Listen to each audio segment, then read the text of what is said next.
ఎందుకు నడుస్తోంది? జగన్ గారికి ఇప్పుడు ప్రస్తుతం ఒక అగ్ని పరీక్షలా ఉన్నాయి ప్రస్తుత పరిస్థితులు. ఎందుకు ఆ పరిస్థితి వచ్చింది?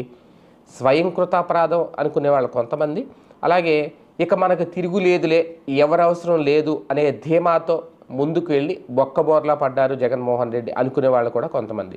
సొంత పార్టీలో కూడా అలా అనుకుంటున్న వాళ్ళు ఉన్నారు. బయటికి చెప్పట్లేదు అంతే.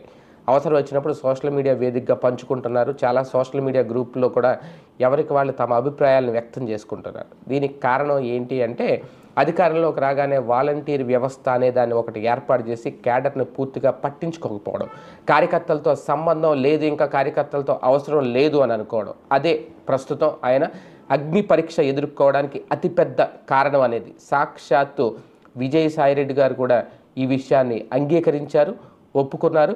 కార్యకర్తలను పట్టించుకోకపోవడం కూడా తప్పయింది అని చెప్పి ఆయన ఓపెన్గా చెప్పేశారట. ఎందుకంటే ఒక